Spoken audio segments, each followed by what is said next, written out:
Okay, so welcome back to the new episode of the Crosse Thinkers Podcast, and this is the first time we have a returning guest, Dr. Adam Driscoll from the Sociology Department. And last time you were here to talk about sustainable farming, right? Yep, yeah, and food issues in general. Yeah, and today we're going to talk about the sociologies in sports, so how to view sports critically, according to our conversation. So let's start with why are sports such a big deal of American society? Great question. This is something, again, I teach a course on the sociology of sports, so all these are kind of topics we talk about in that class. And I really think the importance of sports in our society comes from really three different things.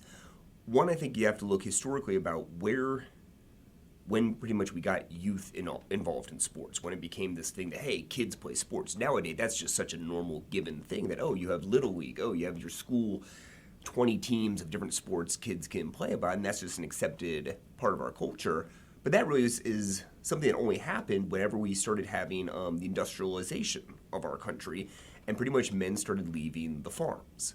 Because prior to that part, most of young men's upbringing was, oh, you worked with your dad on the farm, you help, you contribute, and that's kind of how you learn to be a man. Whenever men started going and working in factories and young boys were now being raised predominantly by their mothers, there was a concern that this would lead to a sissification of the young men in this country. In particular, thinking about early 1900s, we had world wars coming up. There was a real concern about us not having just the right kind of populace of tough young men. So the idea was, get them playing sports. That'll teach them a place where they can kind of learn from other men how to be manly. And we even see that now still a part of sports today, where sports is such an important realm in which we constantly negotiate masculinity. Was there women participating in sports back then? Nope. Okay, so it's purely a man thing. Right, and that's something we're still very much coming back from, where we're still seeing women participate in sports less. They don't value it as much in our culture. We're seeing increased participation, particularly since Title IX. We've started to see more resources devoted toward women's sport, and women are starting to participate more competitively in sports. But we're still kind of catching back up from originally, no, this was all just something for young boys learning how to be men. So masculinity. What are the other two? Second one, I think, has to deal a lot with way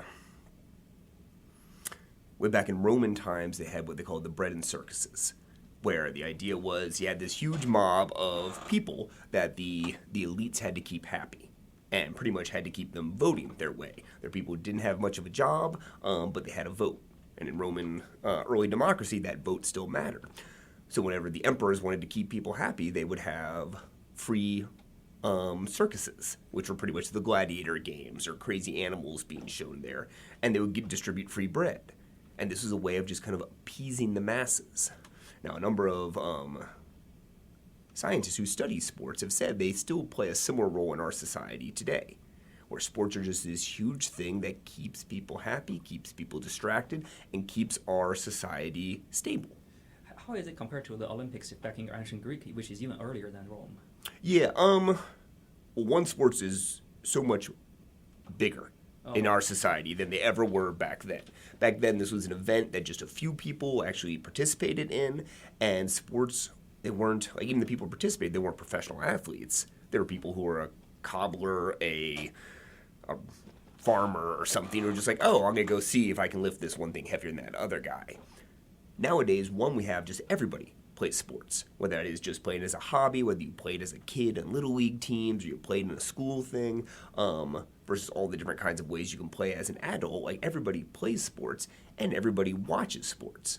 Sorry, not everybody, but a large proportion of our population spends a certain amount of time, a certain number of hours out of each week, watching sports on TV, reading about sports in a magazine, or reading about it online, or just following the latest scores on their phone. And that's just so much more time and energy being devoted toward the world of sports than ever was in like pre-antiquity or all the more older civilizations. Cool. What's the third? Third one is, I think, that kind of the way we view sports, and this is what other scholars have referred to as the great sports myth, is the idea that sports are simply all good, that sports are just this realm, this avenue, this activity that does nothing but build character and make you healthy, and just nothing bad can come from it. So since sports are seen as just such a a kind of perfect institution, it said, everybody should do this. Oh, yeah, there's nothing wrong with it. So everybody agrees, you should have kids playing sports. That builds character, teaches them teamwork. Oh, watching sports is perfectly great. We're watching people do the best in our society that they can do. So I think sports are just it's on such a reified pedestal in our society where it's just seen as this like all-encompassing good. And so therefore, push your kids into playing sports. It's good for them. Oh, go play sports yourself. It's good for you. Watch sports on TV. That builds character. Like, it's always just seen as this all good. Where unlike any other activity, oh, you're playing too many video games, that's bad for you. All right, we don't want those. We're not going to have people watching those on TV. So simply the fact that we as a society view sports as just an all-consuming good tends to make it just bigger in our society. So it's almost education of your physical strength plus the tradition from Rome and this public relationship effort. That sounds almost like... Yeah, I mean, there's definitely all of these things coming together and just helping push everybody towards sports and have nobody question sports. Is this something special about American particularly, or actually the whole Western culture? Because it seems like these three reasons all apply to Europe for European countries. And most definitely I would say it's seen widespread throughout all Western culture. It may be more intensified in American culture, particularly the degree and emphasis and amount of money we put into our professional sports teams.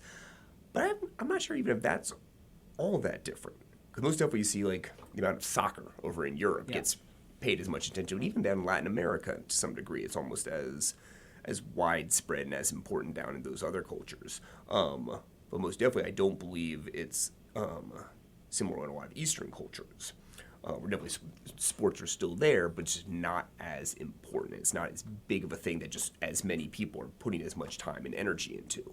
Yeah, I think from where I came from, we kind of think like mental strength and mental maturity is way more important than physical strength. Yeah. And also, I think there is a reason because China conducted so many wars back in history. Mm-hmm. And after a certain point, because we have such a vast population at a very early age, we start to know, strategy and tactics matter much more better than taller soldiers and stronger soldiers. Right. So taller and stronger are necessary things to make you a general, but to be a good general, you need to be smart.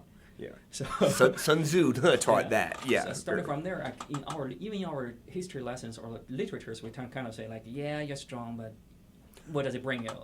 You're way weaker than a guy with a mind because basically you're just tools for them. Yeah. You die for them. Right. Exactly. Politics and educations are actually viewed way more important than in that case. That's so interesting. I wonder even in your school systems, in terms of just thinking about how much value is placed on the chess club versus the football team.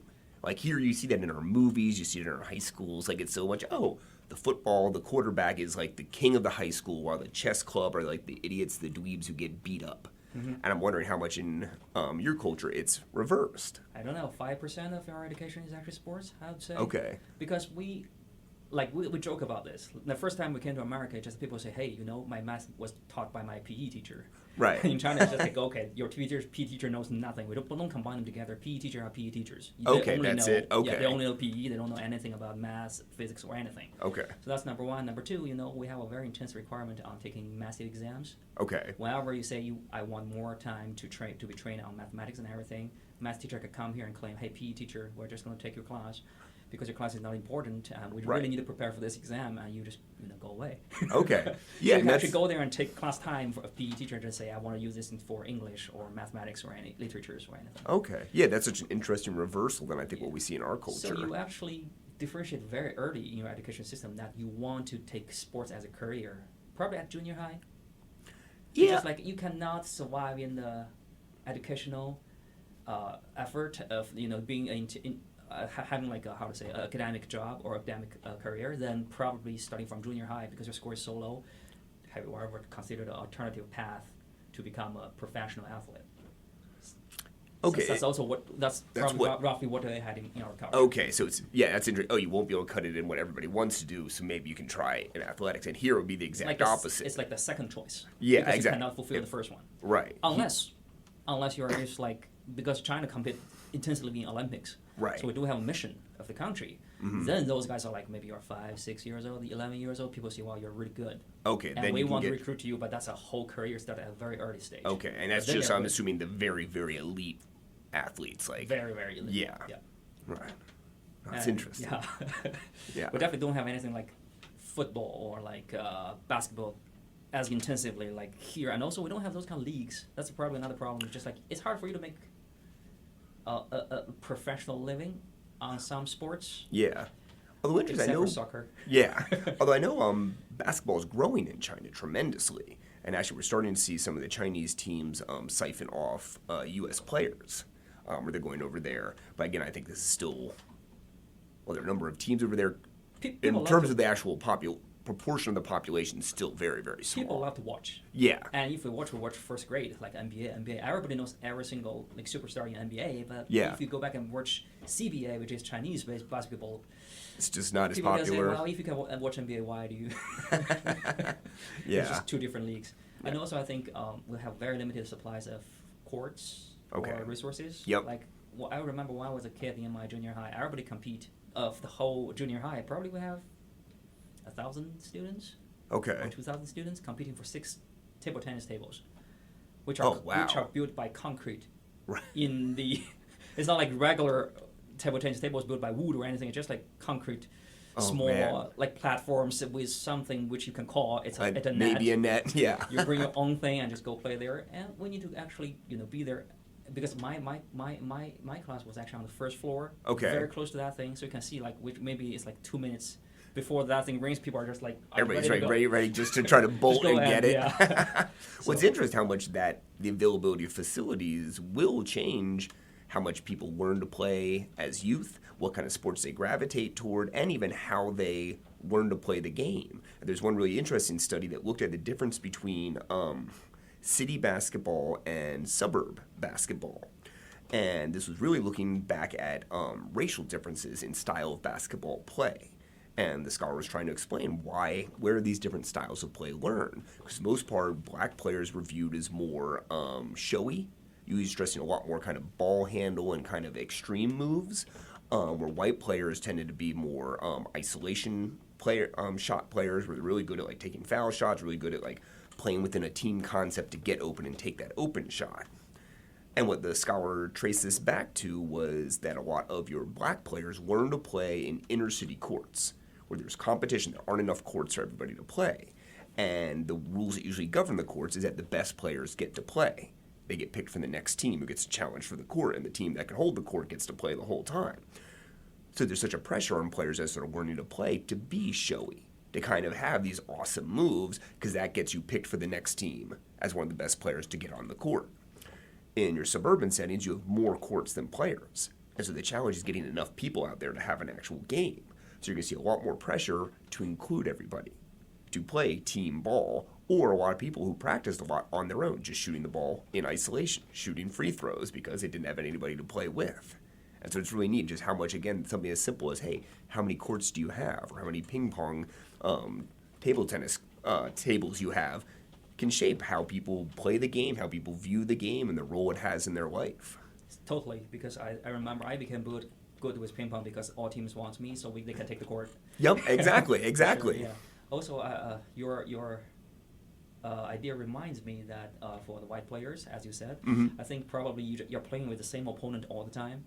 And same teammates all the time. Often, yep, so, yeah. You need to actually you have long enough collaborative experiences together to actually finally have a strategy. Right, know to build everybody's team chemistry. Yeah, exactly. Know people's roles and whatnot. Yeah, where if you're constantly shifting the teams, it's a lot more individual play. Sounds really good for like a community engagement or like building community. Yeah. Community building activities, right? Yeah. Cool. So we hear so much. That's what you promised. We're going to talk about negative things. Yeah. We hear so much about sports being a way out for youth growing up in underprivileged circumstances. Number one, I want to ask: is it true? No. Okay, cool. Yeah, this is what we call the mobility myth, which is this idea that sports can be a way out for people. And there's so many great success stories like LeBron James or Allen Iverson, people who came from just the poorest backgrounds and just managed to make it big, and now they're rich beyond their wildest dreams, able to give back to the community, supporting their whole family just on that sports career. Problem is, those few cases are such an exception. Can you give us an idea like the success rate compared to like if you just regularly take a college major and found a regular job? Yeah. Well, I mean, just think about the number of people who actually make it to a professional career. The numbers are somewhere like about 3 in every 10,000 high school basketball players get drafted for the NBA, and somewhere around 8 of every 10,000 high school football players get drafted for the NFL. Now, that's just a number who get drafted. Only half of those who are drafted actually make it onto a team. Even fewer numbers of those actually have a good career, where they didn't just get signed for a year or two, get paid the minimum wage, minimum NBA or NFL wage, which is not bad, but they're still they didn't make it, so to speak. So the number of just proportion of people who make it is just abysmally low. What happened to those people who cannot make it but still pursued a sports related career? Usually they get left hanging in life because they've dedicated, in order to try to make it, if that was your aspiration to work to play at the NBA, it has to be, you've poured everything into it. You put off studying. You put off studying from which age? As early as 6. I mean, some like you look at the real super success stories, like someone like Tiger Woods. His father actually started training him, so to speak, at 6 months. His father would bring his son in a high chair out into the garage and just sit there and practice putting in front of his son, just to start kind of socializing him at that early age. And his father was just an amazing golf instructor and just taught him from the very beginning all these things. So if anybody's pouring all their life into sports, then the problem is if it doesn't work out, they usually have nothing. They have no other career aspirations. They have no other career training. They may have a college degree if they're lucky. And they're just kind of, what do you do? And so for so many people, there's actually a huge transition, particularly for athletes who made it to high levels of college competition but didn't make it to professional because they still had to pour like pretty much their entire life into that. And then they're just, all of a sudden, oh, you're not an athlete anymore.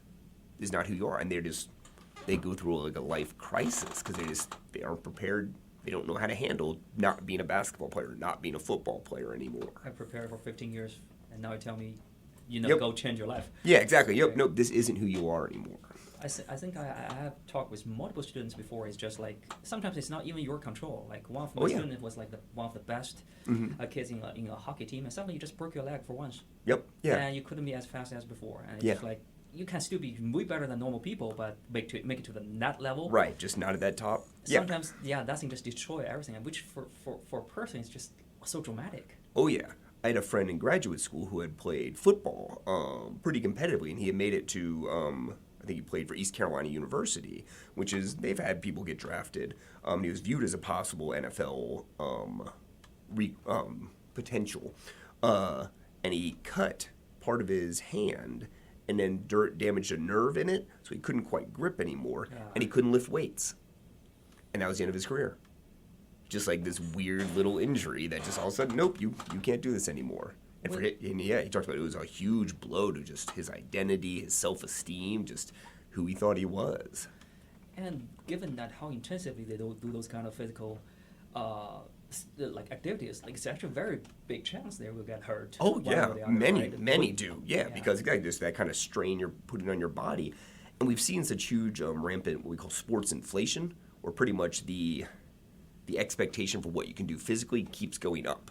As the records get higher, as people get faster, as the sport gets quicker, just the demands get higher and higher, and so people have to be training earlier and earlier and training harder and harder. So I think we're seeing more and more people wash out as sports grow and develop. It's pretty pessimistic to think about, like, for example, like the world champion record was done by a guy in 1960s. Yeah. Right? Like, we always have hope, like somebody is going to break the Olympic record this year, right? It's like year after year, you just jump like higher and higher and higher. Yeah. How is that even possible? Well, I think people just keep trying harder and harder, training longer and longer. I mean, I loved, I was a college athlete, I ran cross country and track, and we used to love looking back at the world records for the mile. So you go back to just like 1920 and whatnot, and the world record was something like 5 minutes. I can run faster than 5 minutes, or I could back then, certainly can't now. But we're like, wow, we could have run the world record, but just because we had trained more. We know how to train. Our science, our nutrition gets better, all these things, and just people train earlier. Back in the 1910s, you didn't have professional runners. You just had people like, oh, I'm gonna go try out to the Olympics. I'm a good runner, and those are the people competing. Now it's people of I was training for 10 years as a runner. Some people started earlier than I do, and so when people can train that much more, devote so much more time to it, the performance is going to keep going up. But then if you want to be competitive and everybody else is performing better, you have to perform better. You have to start earlier. Oh, then everybody's starting earlier, and you have to start even earlier.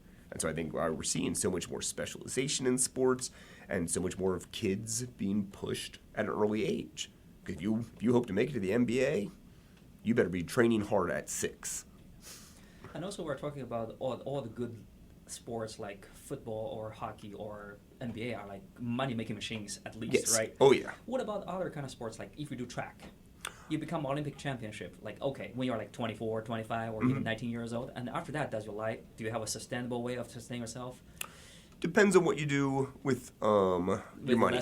Less popular ones, right? Yes, because even in making an Olympics athlete, you have enough of a name that you can make money on endorsements, and you'll be pretty set for life. You're basically like a celebrity. Yeah, exactly. Okay. And what are the people who cannot be at that level? Let's say I'm a state celebrity, but only in Minnesota. Yeah, you better have another way of paying your bills. So they cannot even pay their bills by just doing this. No, there's very little money to be made in any sport outside the professional, like the big money leagues. And there are only few sports for those. Like there isn't the National Running League or anything like that. It's either Olympics or very little else. Yeah. And it's funny because you have people who are still like going to national meets, competing at that super high level, but it's just something they're doing on the side. Or they still have to have a job, or they have to have somebody else paying their bills for them because, there's no money to be made outside of like the big money sports, unless you're an Olympic.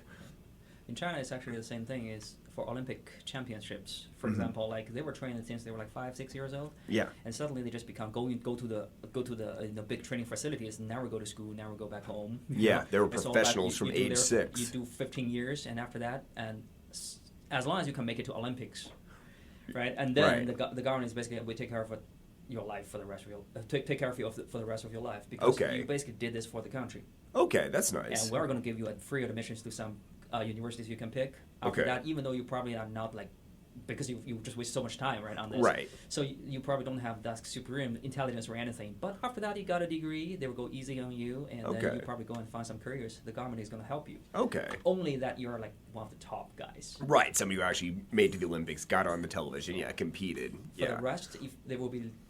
I think the most common thing I see personally, I don't know statistics, is actually they become a coach to teach other people how to do sports. Those who can't teach. Yeah. Gosh, I wonder just how many people those poor athletes who wash out at age 14 in that system, what happens to them? Yeah, I think 14 is still okay. You can go back to school and just do the same. But when you're especially your friends, you're in college, senior, junior, you got one big shot, and a lot of people won't make it. Yep. It's not like you you become a doctor. You didn't make it to the doctorate, but you got a biology degree. Right. Yeah, you got a second grade, third grade, fourth grade opportunities. But for this one, it's almost like it's all or nothing. Or you don't. Yeah, it's really interesting too, because often a lot of times people will say, "Well, hey, at least they got a college education. They got to pay for it through." But actually, there is so much more money in academic scholarships than athletic scholarships. But people aren't aware of that. Parents don't push their kids "Oh, you need to study hard to get good grades. That's a way of going to college." Said, "No, go play basketball. That's a way of paying for college." And your odds of getting money are so much more in your favor hitting the books than hitting the court. But again, that's not the story we tell, and that's not where a lot of particularly young men in our society or young boys, that's not where they devote their energy toward. Interesting. But we're talking about things in general. What about some people who, let's say, live in a poor neighborhood and they don't have a good public school system, so they know, going to education is probably a joke, but even then, they have a better chance of getting a academic scholarship or even a needs-based scholarship than they do of getting a sports scholarship, because they're just so rare, and you have to be so good to actually get that kind of scholarship. But the problem is that's not what people aspire to, and just the stories we have. And again, so many cases like this. Everybody thinks they're going to be the next LeBron James, and it's there's one of him every generation.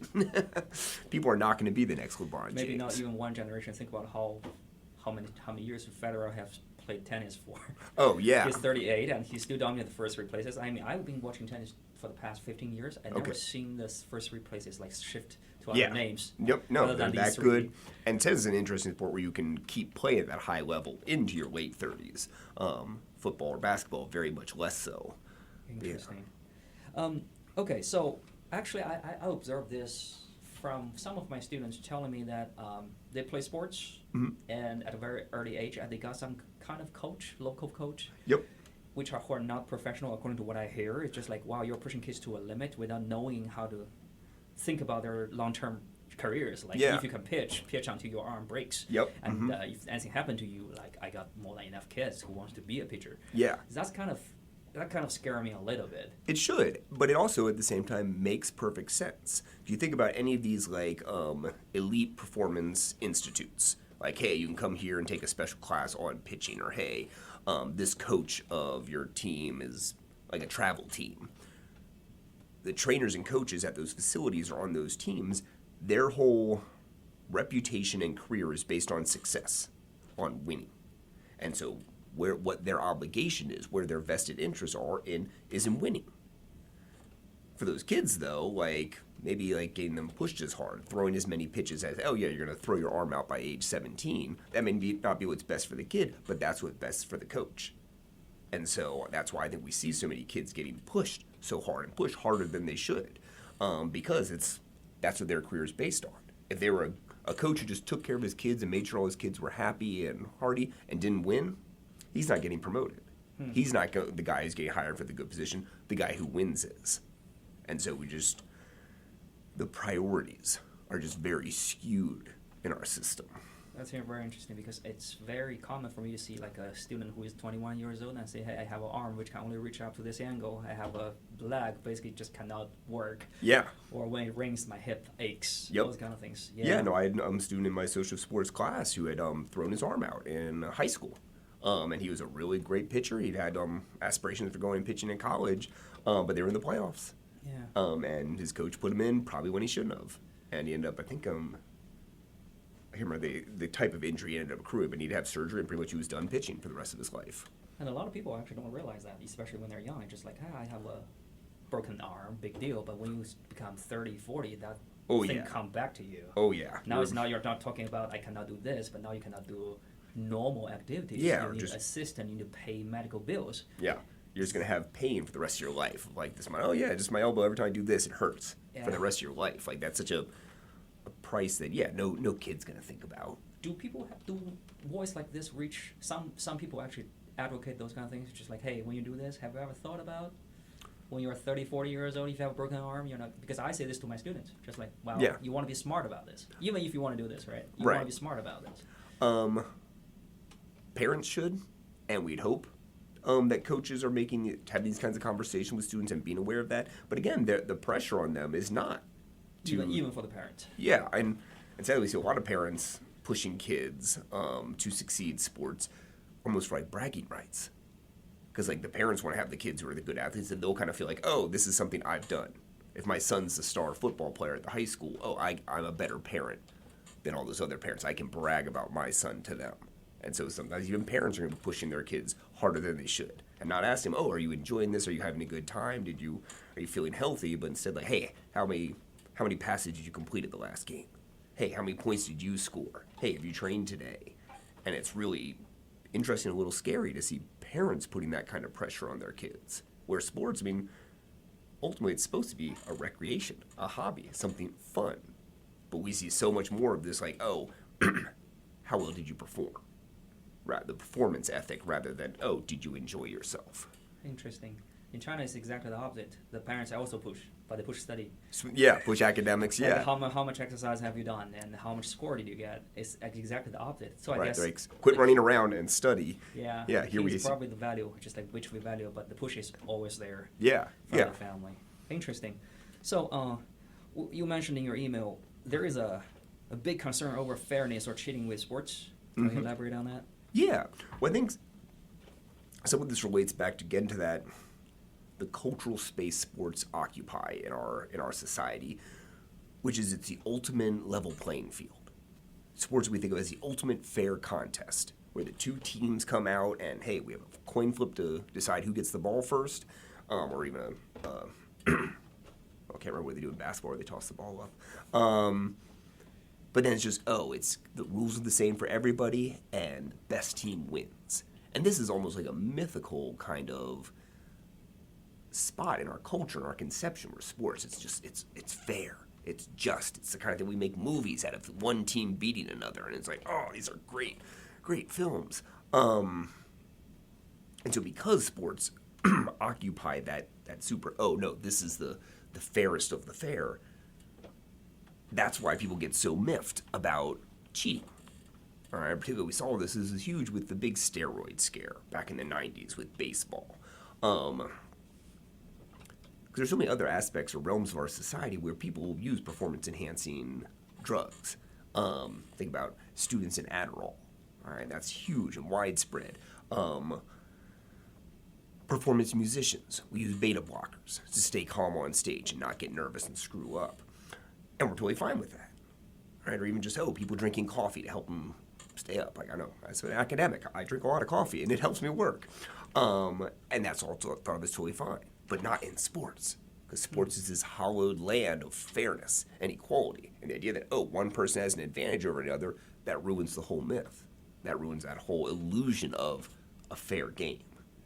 And the fact is, like, sports themselves are not a fair game. It's always, you look at the different kinds of training people received, which kid's parent could afford to buy their kid the better gear, which kid's parent could afford to pay for that kid to be on the travel team. Like, it's not fair. It's still, there's a lot of inherent inequality in there. Which school has the best nutrition scientist? Which Yeah, school has the exactly. Best coach and everything? Yeah, exactly. All those things determine So it's how. actually the same thing when you apply for privileged colleges. So you think about it's unfair. People who are richer tend to have more opportunity to be admitted to elite schools. But for sports, it's the same, right? Yep. Yeah. But somehow nothing just occurs in my mind. It's always like, if sports is not fair, what is? Right? It's always like, okay. Well, I know, and I think we have such a investment in the idea that the world's fair. And sports like, oh no, here's the one example we can look at. And that's why I think people get so upset whenever there is some kind of cheating in sports, because like it breaks our illusion that the world's fair. It's also really interesting, I think, because we can also argue that so much of cheating in sports is at the same time something that's inherent to sports. Because one of the big things we talk about the sport ethic is this idea that you're supposed to win. You're supposed to overcome the odds. You're supposed to, no matter what you do, like the athlete who almost like sacrifices himself or his body to win that game, that's the best athlete. That's the one we think of, we value the highest. That's Olympic spirit. Yeah, exactly. Winning. I mean, I think it was faster, bigger, stronger, taller, faster, and stronger. Yeah. Okay, yeah. Or think about the Packers coach. Yeah, he had the I think the quote about winning isn't the only thing; it's everything. Interesting. But if we create such a pressure on winning, all right, then doing everything you can to do to win is kind of you being the best athlete that you are. And so, if you're doing some kind of weird new training thing, such as using a low altitude bed, low pressure chamber to sleep in, or training at high altitudes, or even blood doping, like these are things like, oh, this is a way of kind of making myself better. Is it really cheating? Where's this line on cheating? Well, we can say, hey, this is a fair way to compete, a fair way to set yourself up. And when all the pressure and all these athletes do anything, everything you can to beat that other guy, to be the best, it's like, well, of course you're going to have rampant cheating. That's what the sport, how everything is structured, all the pressure is doing whatever you can do to win. Technology, right? We call it technology. Oh, yeah. It's not cheating. It's technology. But somehow, I don't know where I got this, but yes, what you said was true, that no matter, let's say we got world championship and the second place silver medal. Yep. Nobody cares. I mean, we may have sympathy for you, the right. reason you lost, nice or try, whatever, right? Yeah. But that's just a story. But whoever makes the first place, no matter what, he's strongest. Yeah, right? exactly. And there's no excuse in sports. Yep. Like, you lose, especially, you lose. And because it's supposed to be all fair. So if you lost, well, the other person just must have wanted it better. They trained harder. They were just naturally a better athlete. Because that's the illusion we have. It's all fair. Interesting. Sometimes we compete human beings because we want to see like the limit of human beings, like our muscle, how tall can I jump and everything. Right. But now you put so much more technology into it. After a certain point, I started thinking about like, are we testing human limits or technologies or even cyborg? Yeah. Like, what if I can put a chip? Or what if I can replace my leg with a certain kind of regulated allowed by the rule, bionic arms or things like that. Right. Where is this going? Oh, well, there was an athlete a while back who had The Blade Runner, right? Yeah, a guy who had lost both of his legs, and he had artificial legs, and he actually ended up being faster as a result of those legs. Lighter and as strong. Yeah, then, and of just course, it's right. cheating. Yeah. And yeah, initially it was like, oh, we're gonna let him compete with all the more able athletes with their legs. Then when he beat them, they're like, oh no, we're not gonna let him compete now. And it's such an interesting thing. But yeah, I think the idea of a cyborg is an idea that gets tossed around a lot for people, not because we actually have mechanical parts necessarily, but because the way we do everything is so dependent. Like, think about, hey, how would you get through your day without your cell phone? And most people are like, I'd be crippled entirely. It's like, oh, then in some ways that you can be thought of as a cyborg, where that technology is a part of you. And sports are definitely no exception. I mean, think about playing the NFL without the right helmet, or the kinds of shoes you have, or all the different kinds of technology. I remember reading, can't remember his name, but he was a linebacker for the Raiders back in the day. And he said when he was getting older, he said usually he was making about $6 million a year, and $2 million of that was being invested back into his body, in terms of the amount of massages, acupuncture, nutrition, all these different things he did just to make sure his body was able to play. And there's no way he would have been able to play without all of that. So again, he's kind of like that cyborg, where without that technology, he would not have been successful.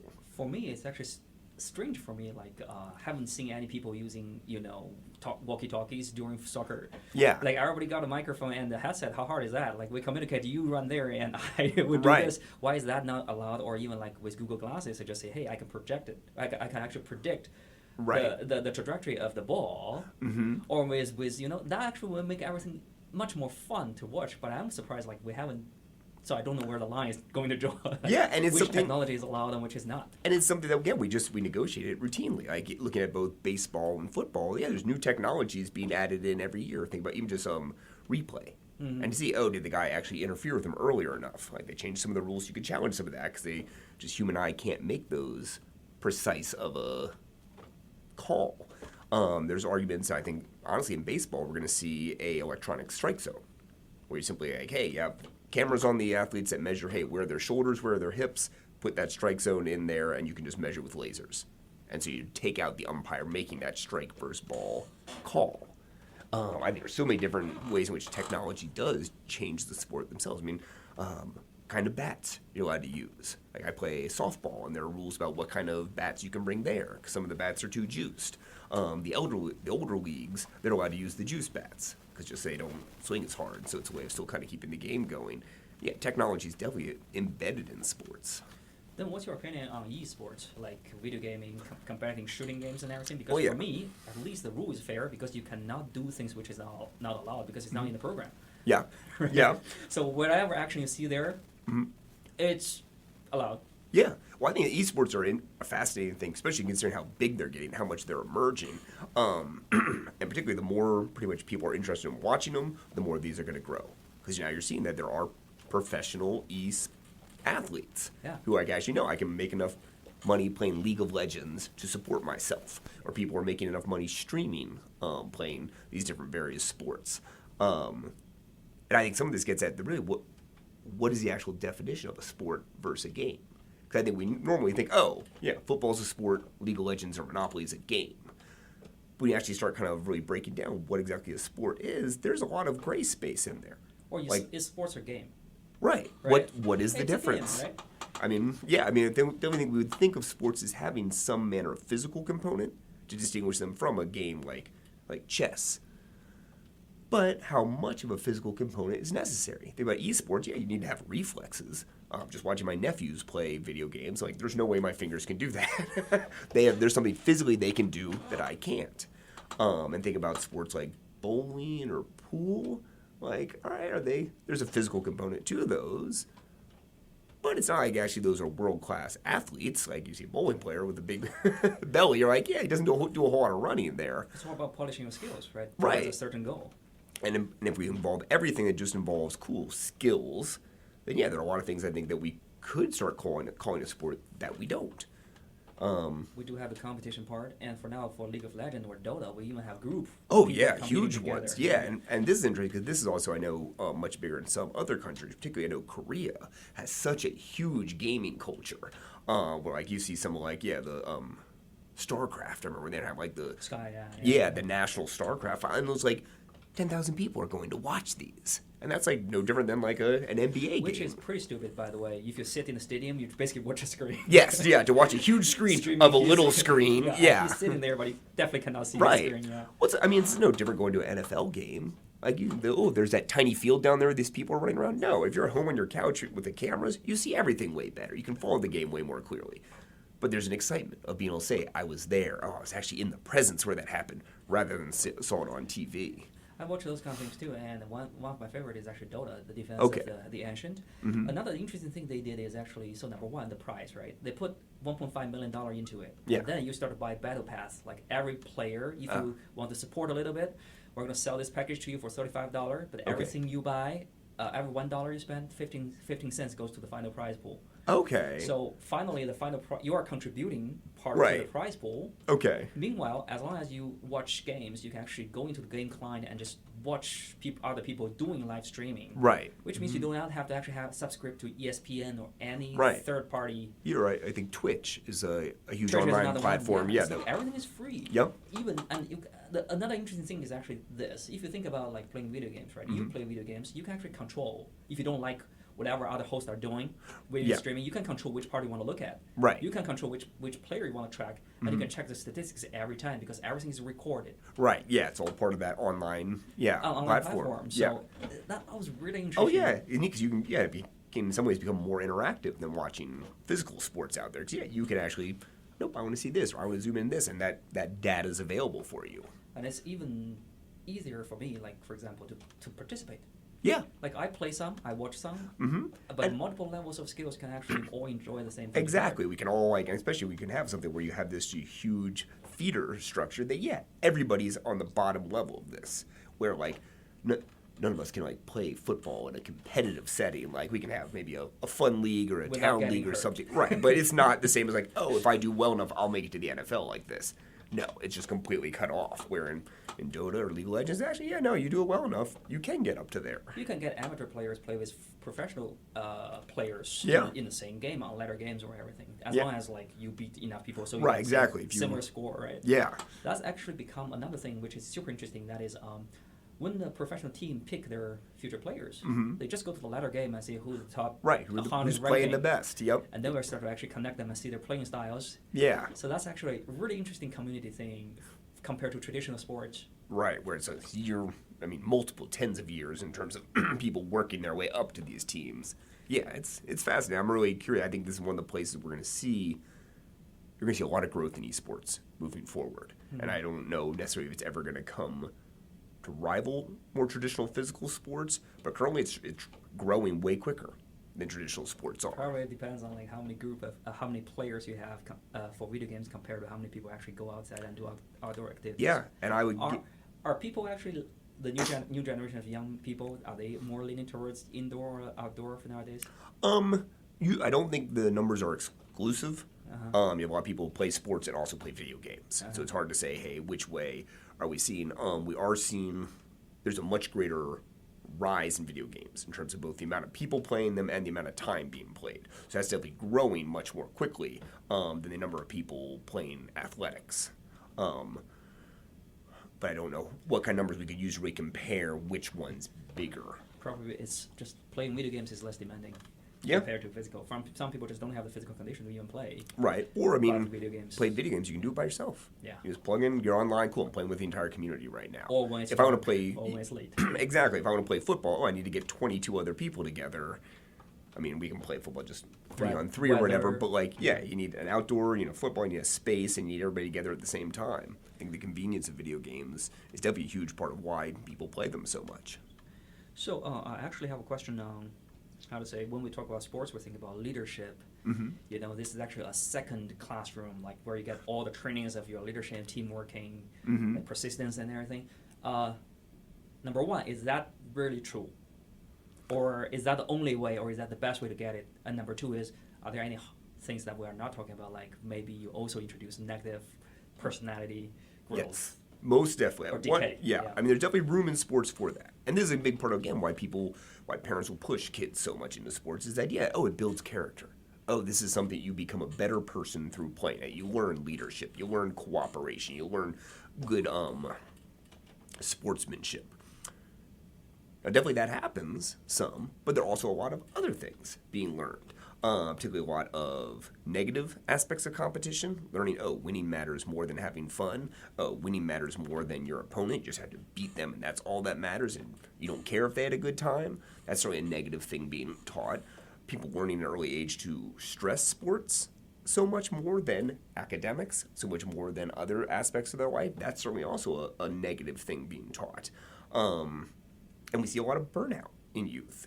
They just get pushed so much in sports that it stops being fun. They're actually getting isolated away from their life. They're not doing the normal things a kid should do, such as dating or goofing off or playing video games. That kid's just I'm out. I don't want to do this anymore. And so I think definitely there are a lot of negative sides of negative things being taught and learned in sports that we don't tend to acknowledge. We focus on the good things being learned, and we just kind of ignore all those negative things that can also be taught in the sports world.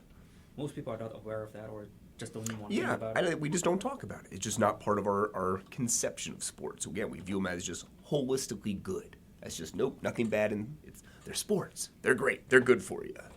Interesting. Yeah. So like also, kale. Yeah.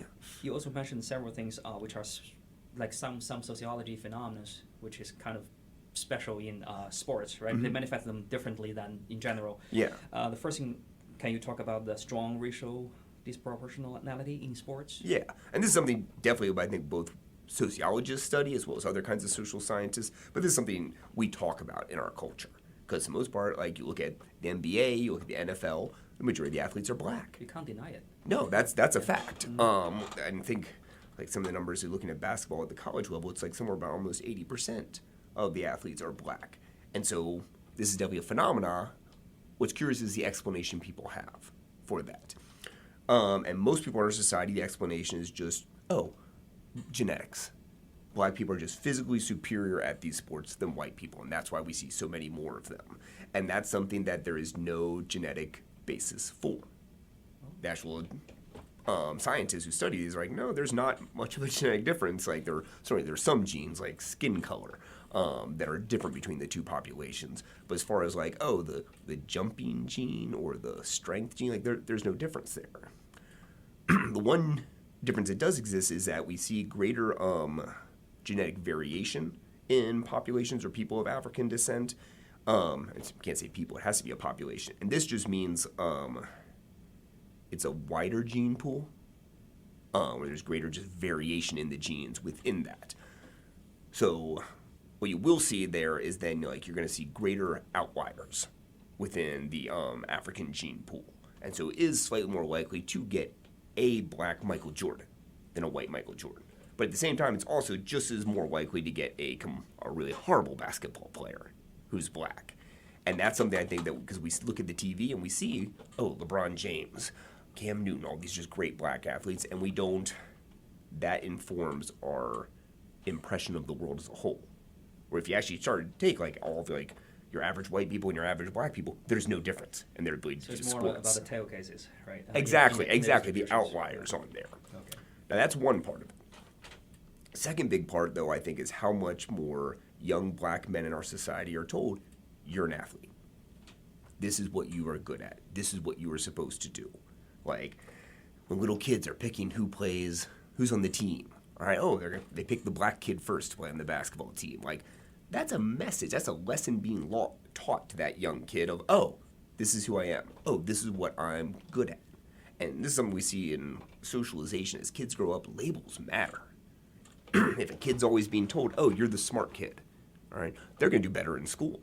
Yeah. Because they internalize that idea. They go, I'm smart. I better read some more. I better go try harder at these exams. If some kids are always being told, you're a natural athlete. Well, yeah, they're going to try harder. They're going to spend more time playing sports. They're going to focus on that more.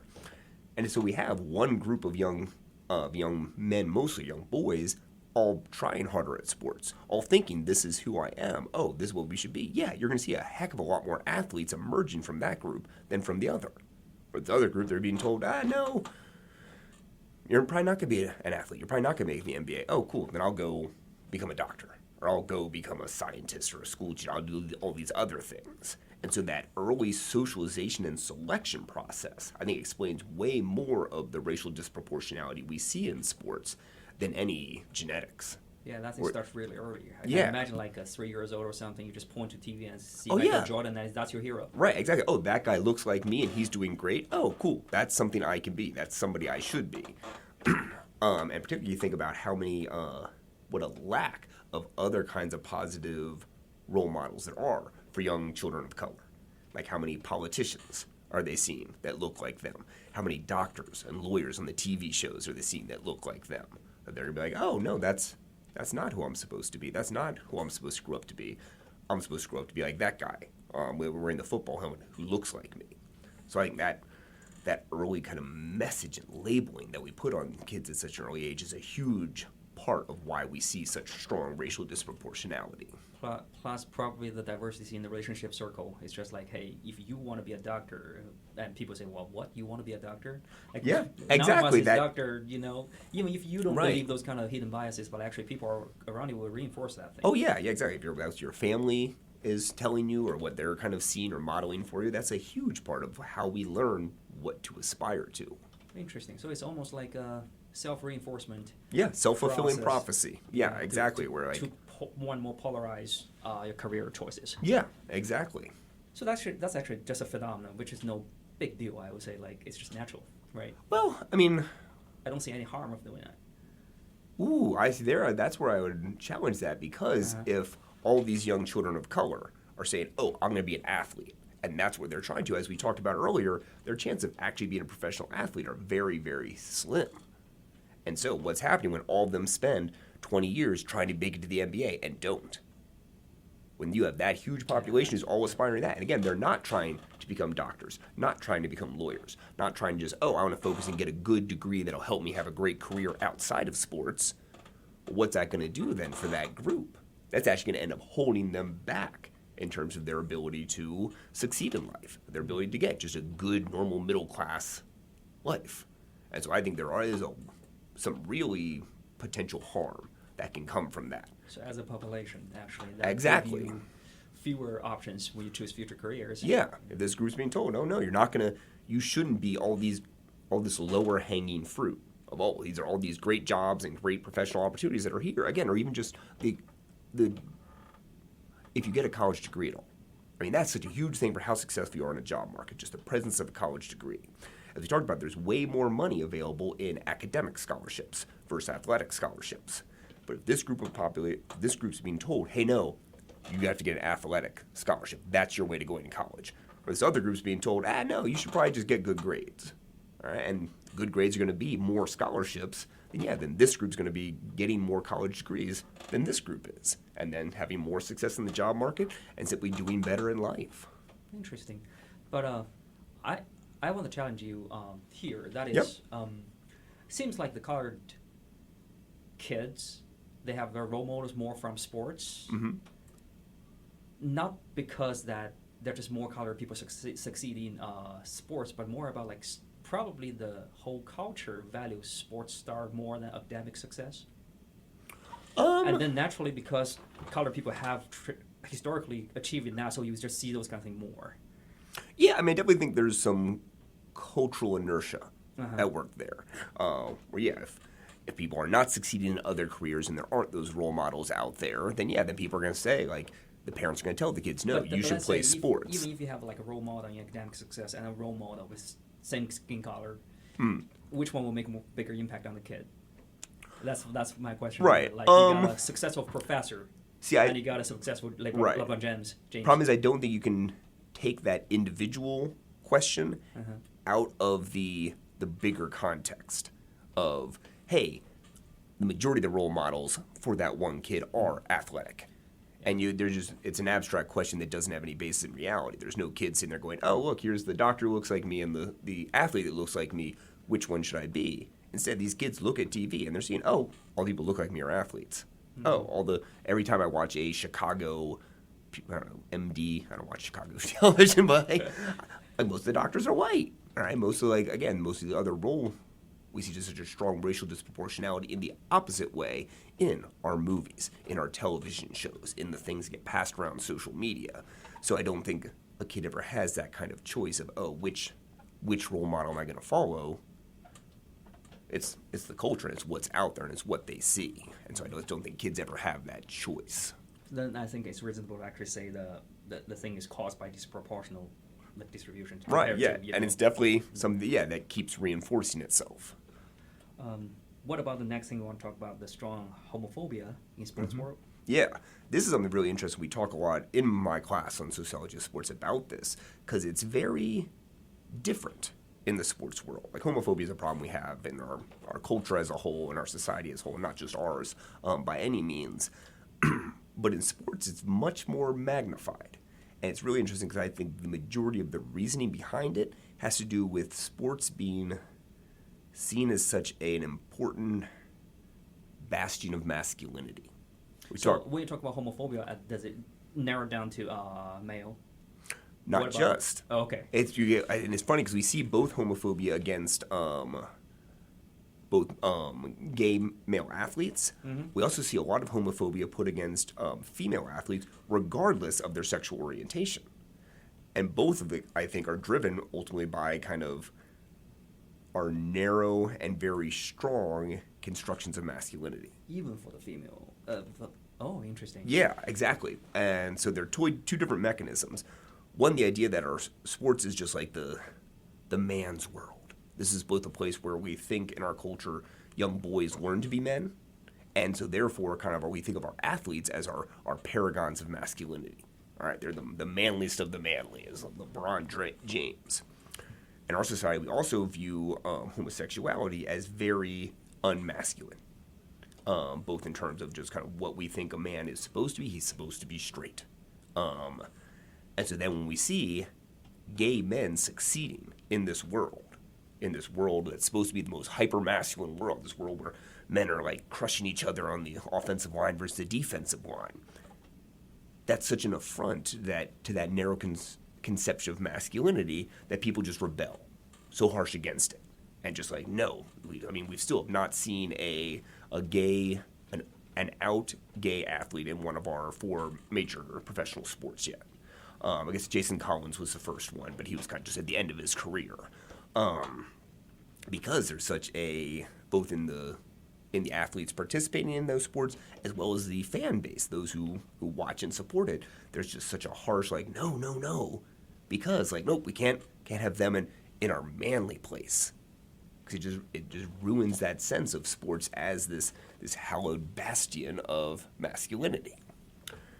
Now, interestingly, when we talk about homophobia against female athletes, so much of it is not against gay female athletes, it's against successful female athletes, where pretty much any female athlete who succeeds gets challenged as a lesbian. As right, and it's such a weird thing. And again, I think it goes right because again, I think it goes back to this idea of sports as the man's world, and the idea is if women start challenging men in this, if a woman scores on you in basketball, how much less of a man does that make you? And so therefore, again, it's like this defense mechanism of masculinity to say, if a woman's good in sports, she has to be gay. Because it's just a way of demeaning. Or basically detaching you from women. Yeah, exactly. Okay. A way of kind of seeing her as less of a woman. Because again, I think sadly that's a part of our culture, is to view gay women as less feminine than straight women. And so it's like an attack and, again, a defense of masculinity. And so it's really interesting, I think, about how we see so much homophobia in sports and how ultimately it traces back to just sports being this man's world and just this defense of that man's world. That's very interesting because if you think about it, if masculinity is one of the major cause of this, then you will see this kind of phenomenon elsewhere where you emphasize masculinity, like army. Yep. Oh yeah. And I mean, slightly different, but like the the epidemic we've seen of sexual assaults in the military. I think, again, are somewhat this defense of this as a man's world. I think we see some of this even in gaming culture, because gaming culture can be incredibly full of toxic masculinity and a lot of sexism and a lot of attacks on either like trans gamers or just non-conforming gamers. I think, again, so much it's for a lot of people, particularly young men or young boys, gaming can be an outlet, an alternative outlet for masculinity. Where it's still a place where, hey, I can still say I crushed this other guy, even if I just beat him in Call of Duty or whatever, or League of Legends.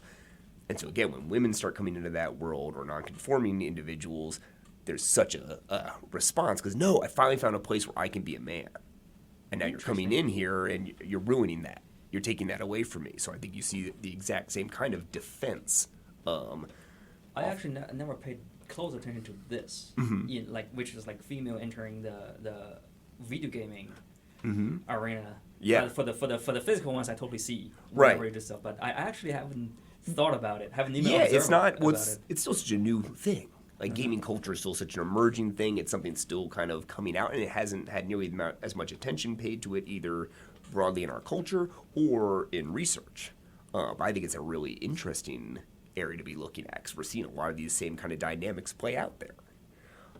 A really interesting study would be like the comparison between gaming and sports, right? Yeah, it's one of those. I would love to do a study of that with more time. Yeah, my thing is just like the first time I saw a video gaming competition, I almost thought that's the next level of sports. Instead of saying that's a different, I almost feel like a lot of things I'm not happy with the current sports, like the physical injuries and everything. Yeah, much harder to get a concussion playing League of Legends. Yeah, and also like the bias in the judges and the rules and all the stuff. Like, video games seems like just get rid of all of them. Plus, make it cheaper so I don't have to pay ESPN. Right. Yeah. And I can participate. So I almost feel like that's the next level. Well, I think it's definitely emerging, and I would not be surprised if some of its viewership it is siphoning away from the traditional physical sports, because it's still I can still watch competition. I can still have the team I'm rooting for. You can still do a lot of the same things. And again, I think the fact that I can play that, even if I'm not going to play it as well as the actual athletes at winning the big competitions, or the esports athletes winning those big competitions, I can still do a mini version of that, where like I can't exactly, what I can do can look the exact same as what those professionals are doing. Or no matter if I go throw a football around with some friends, it's not going to look like Aaron Rodgers. That's interesting, because I can totally see the difference between playing sports and playing video games. Mm-hmm. But what's the difference between watching sports and watching video games? Because like why people watch sports? That's an interesting one, a great question, because there's not a real clear answer on why we find. I mean, the answer is, it's entertaining. We watch it, but the things that are entertaining because other people watch them, because we've grown up seeing people watch them. So it's like, again, there's that cultural inertia to it, where like, my dad watched football, so I watch football. Or, all the people in my town root for the Packers, so I root for the Packers. We learn to like these things. Then because we like them, we teach others around us to like them. And so why people follow sports it's such a circular answer, because other people follow sports. The reason this matters is because everybody agrees it matters. And if people did care more about video games, like kind of you were saying in China, no, people care so much more about the academic success, well, that would matter more. If everybody cared about video games, everybody's like, you play football? Pfft, nobody cares about that. Yeah. Then nobody would care about football, and everybody would be caring about Call of Duty. So it's more about like which community you belong to. Yeah, exactly. Speaking of that, actually, then we can actually jump on this. That is, what do you think the future of sports will be? Will it still be dominating everything, or actually we're seeing a trend leaning either direction? Definitely sports are still growing in terms of the amount of time and energy and money people are putting into them. Sports are still getting bigger. Now we're seeing some interesting trends as far as which sports are trending upward or downward. And actually, a lot of predictions are that football is going to start going down, because it's been the number one sport for 20, 30 years as far as like revenue generated, what people report as their favorite sport, number of people watching it. But because of all the problems with concussions, people are pulling kids out. And we're actually seeing the amount of people playing like Pop Warner football, the amount of people playing high school football, and even in some cases college football, declining. Now, as those numbers go down, then the feeder system in the NFL goes down. And for the most part, people connect to sports not just through viewership, but also through participation. And so if less people are participating in this, then like the next generation of viewers is going to be smaller. And so we do think we're going to see the NFL actually slowly starting to decline in viewership. Soccer is growing tremendously, both in terms of participation and viewership here in the United States. In most other countries, soccer's already been number one. But here, I would not be surprised if, like, 30, 40 years from now, like, soccer is, the World Cup is, like, the biggest, has replaced the Super Bowl. What's the reason for that? Why soccer? A couple different parts that may be feeding into that. One, it's a lot cheaper of a sport to play. It's easier to play on your own. So no helmets. No helmets. And there's no risk. So like parents smaller risk. Yeah, less risk. Like I remember my sister. Very good point. You're right. Still can hurt yourself playing soccer, but it's much lower chance. My sister has 2 boys. They're 14, and she put her foot down earlier. Like, no, they're not playing football. They can play soccer. They can play basketball, and one of them plays basketball. One of them plays soccer. I think that is going on everywhere, where parents are like, no, you're not playing football. Go play soccer. And it's just, I think it's also, soccer has been such a bigger sport in the world that it's kind of, as we globalize as a culture, U.S. is just kind of catching up to that. Oh, everybody cares about this. Oh, let's watch this as well. I mean, we've seen just the Premier League viewership in the United States just in the last 20 years is like, I think, at least 10 times as great, just because people are starting to care about this other sports. Does the immigrants have anything to do with that? I'm sure that's a part of it as well. I mean, immigrants are part of globalization. Yeah, they came and here, they definitely watch soccer back there. Yeah, exactly. No, now they're coming here and watching soccer. No, they're getting their neighbors to watch soccer with them or inviting people over for a soccer viewing party. Or, hey, that's when our kids are outside playing. Oh, they got the other kids playing soccer. So most definitely a part of that globalization, I think, is, soccer creeping into the U.S. culture and becoming just more important. It's really funny because there was one time when I was a PhD, I went to North Carolina for a workshop in mathematics. Okay. Mm-hmm. And we have a poster session or something, and half the professor just disappeared halfway. And then we talked to them when they came back, and they said, well, they are European professors, and they say, hey, it's World Cup. Yep. So sorry, math is amazing, but soccer is better. Yeah, exactly. Priorities. That's really interesting, yeah. I think we're also going to see increased commercialization of sports. This is just something that's been trending upward, like already, like, hey, every single stadium is named after a company. Now you've seen athletes, I forget what we were watching, but one of the sports teams all had GE on their jerseys. They didn't have those kind of things before? No.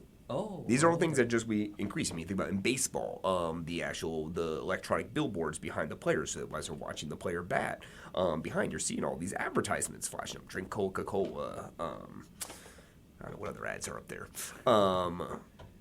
But just because sports have such a viewership and have such an attention put onto them, they're going to keep finding more and more ways of marketing that, of commercializing that, and making money off of that. So I think we're only a few steps away from like pretty much athletes looking like NASCAR cars, where just go, this is the Mountain Dew athlete out there. I think actually they have regulations on where you can put ad and where you cannot. Yes, and those like regulations. Arms, so it's okay, chest is not okay. And those yep, kind of and those regulations keep changing.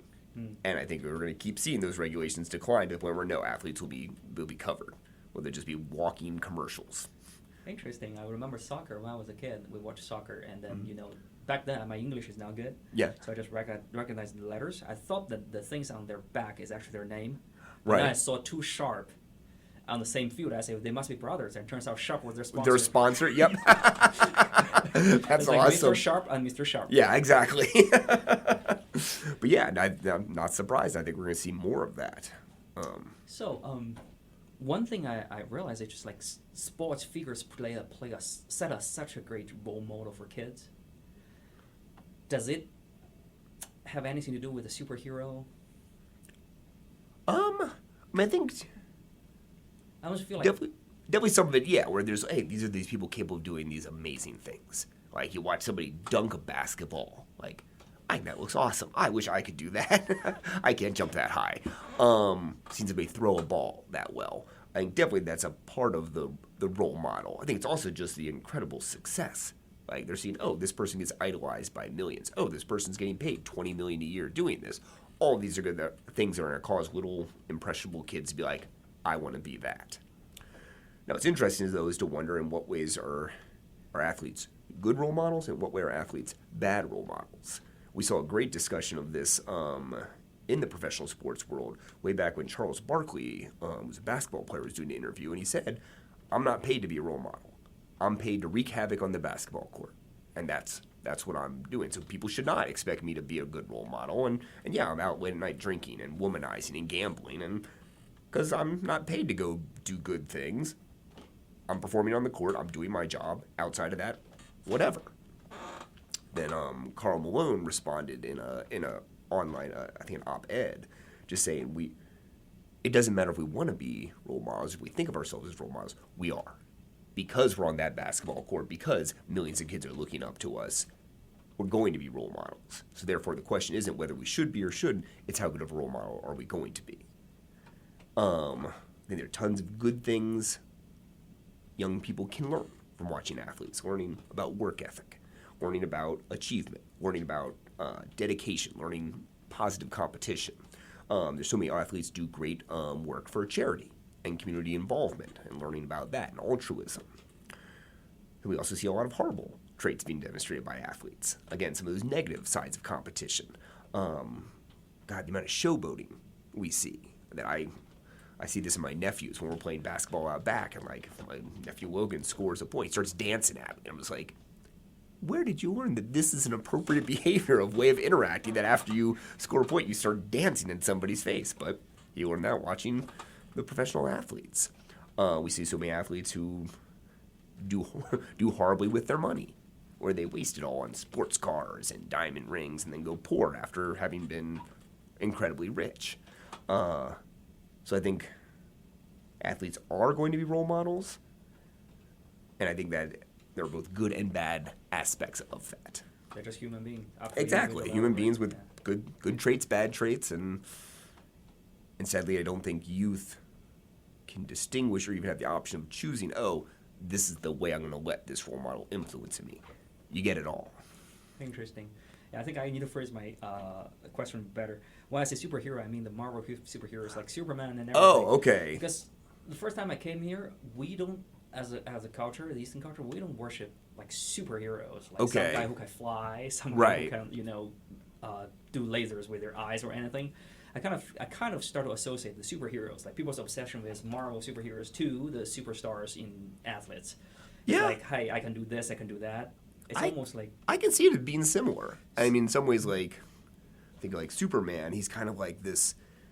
Think about beyond, the way he looks. Right, the huge, built, and he's kind of seen as like beyond perfection of a human being. Where he's like so good he can fly, or he can lift cars, do all these amazing things. Or athletes are kind of like are what's actually possible in that direction. So you got a, artistic one, and then exactly, and exactly. Our athletes are kind of like, oh, well, this is the greatest thing you can aspire to and actually expect to do.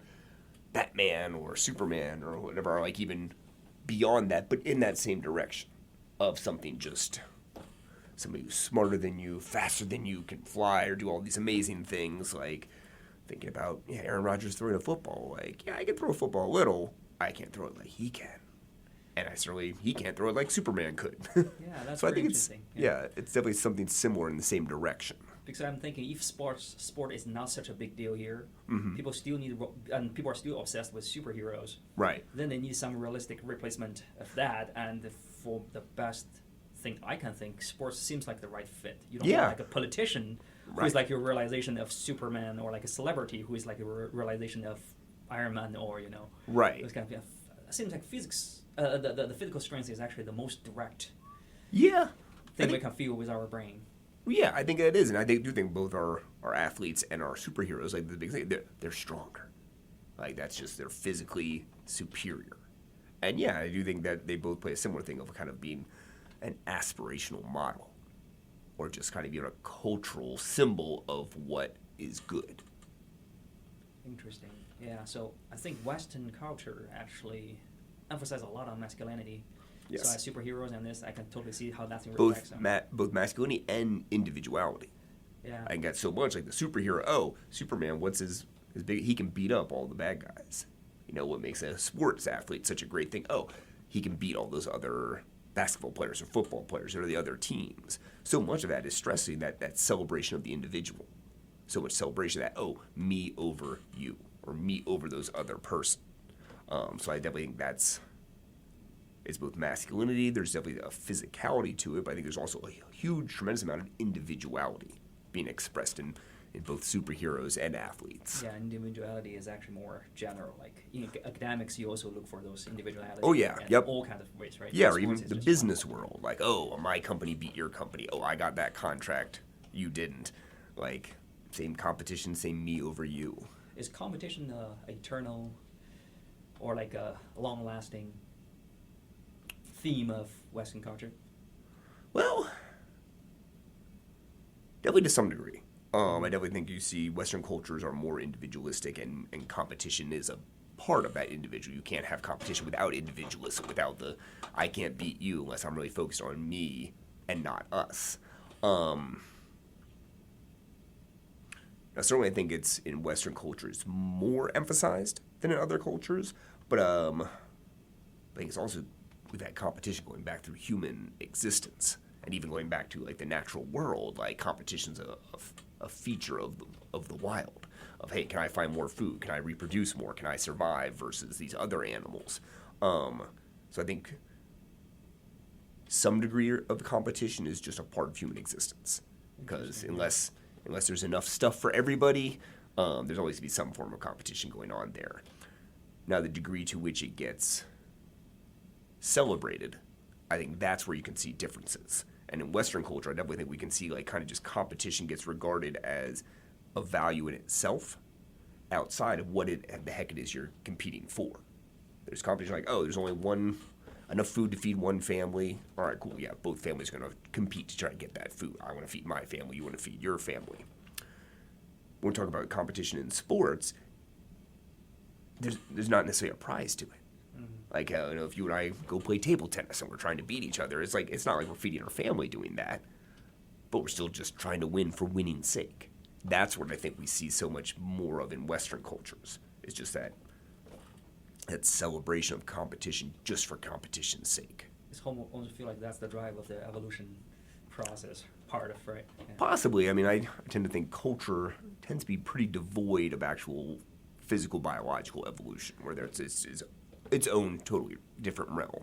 I saw those kind of things, but I'm just wondering where it originates from. Like, one explanation is just Western culture, competition for resources from the beginning, but all cultures are like that from the beginning, right? Yeah. Then another thing I thought maybe the cause is the market, the concept of market. Maybe. Yeah. I think before that people that's a actually big lived part with of it. Yeah. I actually think that influence goes both ways. Max Weber was a pretty prominent political economist, German political economist. And he wrote The Protestant Work Ethic and the Spirit of Capitalism. And this is a book that pretty much looked at some tenets of the Protestant faith and how much that is going to reinforce just like the accumulation of capital. Like some of it, the idea that pretty much God shows favor on individuals and pretty much shows who's going to heaven or who's going to hell. That favor gets reflected in material blessings. There's also a tendency toward I can't remember the term for it, but like pretty much living a kind of Spartan life of not having a whole lot of material comfort. So, you have people who want to see material blessings but can't be like buying lots of fancy stuff, so they have to keep getting material blessings and reinvesting that somehow. It's just interesting how much some of these belief structures can support the actual structure of capitalism. But then you're going to see the influence also where if we are in a competitive capitalist society, how much is that then going to drive our culture and shape it in the opposite direction? So I think, the relationship between culture and history is just so complicated and huge. And there are tons of smart people who have written whole books about little tiny nuanced aspects of it. So I think kind of trying to say where does that come from in our culture is just like, let's sit down and read for 3 years and then we'll have a half-decent answer. Yeah, that's an interesting brain teaser to think about it because I'm reading a book about, it's by Michael Sandel. The name is What Money Cannot Buy. Okay. Yeah, and so when we talk about sports and everything, I started to feel like, okay, what he was trying to say is, market is great Mm-hmm. for certain things, Yeah. but now we're actually letting market to handle everything. Mm-hmm.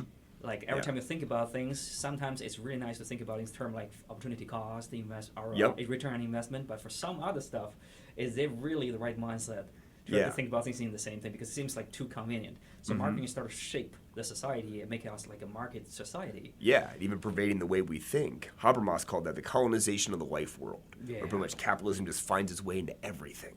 Yeah, and it's interesting to think about, because particularly there have been a lot of studies on the relationship between income and happiness, and for the most part, there's a threshold effect. Looking at globally, it's around $15,000 a year, and pretty much people up until they hit that $15,000, yeah, more money makes you more happy because you're less likely to get sick, you're more likely to have enough food, you're going to be able to send your kids to an education. But once you hit that threshold, which again globally speaks around 15,000, I think here in the United States somewhere between like 40,000. Again, more money doesn't necessarily make you happy, but it's still so ingrained in our society. Oh, but no, you're supposed to get more. You're supposed to want more. You're supposed to earn more. And it's like, well, why? Because you're supposed to. And so I think it's an interesting question of how much just where we do these things because our society tells us we're supposed to. We try to win because we're supposed to win. We try to accumulate more because we're supposed to, without a real question of what are the ends. What is that goal? Is this actually making us happier? Yeah, as not just as a country, but also if this kind of ideologies got spreaded globally, then which is where human being is going to go. Yeah, because as we see, producing more and more and more and more. Right, because as we've seen cultural globalization, it's been westernization. Like the Western Europe and United States mindset and values are coming to dominate the world. Yeah. I think we're even seeing this in China, particularly most recently as With China. the volume of Chinese population, Chinese economic scale, like if they start adopt this one really well Yep. and quick, Yeah. it's gonna be scary. Yeah. Oh like yeah. before, if you think about how the economics runs in the Western, at least the country is smaller. Mm-hmm. Population is smaller. It's not like half the population of the Earth is actually doing this. Right. A lot of places are just barely struggling for starving and famine. Yeah. But for China, if you got 1/4, almost like 20%, I would say like 20% of the population all living in this kind of way, it's just. Oh gosh, yeah. And that's why I think a lot of the things, because I know and have seen this, so I Right.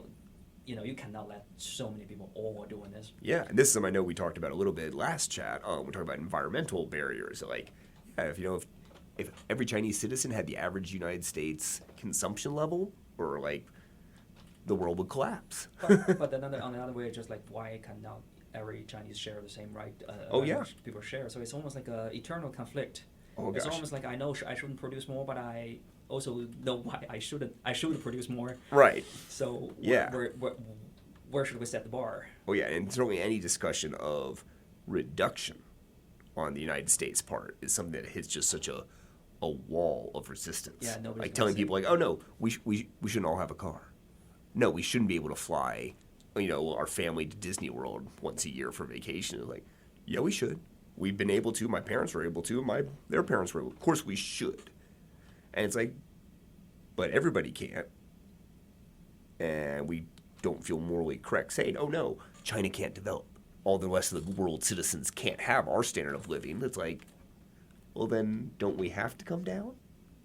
And yeah, I think this is a really interesting thing that we're going to see a lot of conflict over moving forward. Double standard is just one thing. Yeah. But yeah, I want to see how to get out of this. Yeah. It's not as like a country or like just a community, it's just like in general human beings, because if you ask me, like, I don't know, I start to have those kind of existential worries about the climate change and everything. Yeah. I know I shouldn't. I mean, I have all the reason to with all the evidence as a scientist, but I just don't like it. Yeah. So then I'm trying to actually tweak my mindset towards like how to think about this thing to at least make myself a little bit Right. relaxed. To let yourself sleep at night. Yeah. Basically. Mm-hmm. And then I actually watch a podcast interviewing James Gates. Okay. Yeah, he's a really good physicist. Mm-hmm. And they ask him, like, are you pessimistic or optimistic about the future? Do you think we're going to bomb each other? Yeah. And it's like, well, we cannot prove that we won't. But then are you pessimistic? He said, well, I won't bet against this. I was thinking that's probably the right attitude. That just like, yeah, I know all the possibilities, but what's the point of betting against this? Yeah, it's a good point. Yeah. Yeah, it doesn't accomplish anything. Cool. Yeah, I wish I could actually, when we came up with more topics related to this, I would actually gradually just start actually try to find answers. Yeah. But there's answers for these. Oh, I know, and it's so hard because it's so much easier to like point out the problems and say. And so I feel really bad because I know a lot of students in my classes always say like, "This is a great class, but like now I'm really sad." All my students in my environment classes are depressed. My students from my sports class are like, "Yeah, now I don't like sports anymore." But that's because it's so easier to like point out the problems and to be critical about it. And even I feel bad because a lot of times when students have ideas or have solutions or, hey, can't we do this? I'm always like, yeah, but here's why it won't work. Because I'm like, yeah, I know what that idea is. I know why it won't work. And it's such a challenge to be like, oh, but here's a solution. Oh, here's just a way of fixing the world. Like, if we had these simple solutions, we would have done it already. Somebody would have passed the right laws or put out the right public service announcement to tell everybody, oh, here's this really easy thing to save the environment, or here's a really way of undoing inequality or fixing racial conflicts. But there aren't any of those easy answers. That's what you can deliver to your students. It's just like, well, if you could think about it in 10 minutes. Yep. Right. Cool. That's easy. Yeah. It's worth doing, but you probably need to put your career into it. Yeah. And I also I do like to think back over history and say, like, we've still seen really good progress. Like, yeah, we certainly have problems with gender inequality, racial inequality, economic inequality. But a lot of those things are way better now than they were in my grandparents' generation. They're way better now than they were 100 years ago. Thinking even about the amount of kids starving to death in the world, that's gone down. There are good trends there. But these are things that have changed over generations. These are things that have happened over 100 years, not the kind of things we can just, oh, cool, go do it. Pass that one law, introduce that one new technology, and just, you'll fix. Better, yeah. Exactly. No, it's like change is going to be slow, change is going to be gradual, and change is going to be ugly. And the first change is going to actually go down compared to going up. Often, we don't know the right thing until we try it. Exactly. It's a lot of up and down. It's not just one steady motion of progress. There's step forward, step back, step forward, step back. But yeah, I think overall, this is where I do regard myself as a optimist. Overall, the world's getting better. Like, yeah, when people complain about how bad the current world is, if you think about it, would you rather to actually, just time travel? Yeah, 20 years what era would you ever want to go back to? When it's incredible. Like everywhere you go, there is food, and everywhere like you order some Uber online, and suddenly the car will be there on time. Oh, it's yeah, incredible. Yeah, I mean things technologically we can do. Like I love trashing cell phones and what they've done to our youth, but they're an amazing piece of technology. Or I'm like, It's crazy, like how fast we adapt to it. Oh yeah. It's just like when I was in my college, that was like 15 years ago. Mm-hmm. If you try to sell me a touch screen thing, that thing is going to be slow, sluggish, and Yep. everything. And then suddenly, iTouch just went. Oh yeah. And then iPhone came here, and now you're thinking like, keyboard is probably a really stupid thing. Yeah. Oh, it's an archaic thing. Yeah. Oh yeah. I remember. Gosh, it would have been 95 or 96. One of the first kids in my high school got the internet, and we go over to his house. We're like, oh, let's look at MTV.com. We plug in MTV.com and we say go. Then we go do something else and come back in a half hour when the screen had loaded. And it was like, wow, that was the internet back then. Now it's like, oh gosh, the amount of, I just watch anything in real time just because there's a stream going. It's effortless. Like, yeah. Same thing about sports. Oh yeah. Yeah. Thank you so much for joining us. Hey, thanks so much for having me back. Fun. This is a lot of fun. I really enjoy these conversations.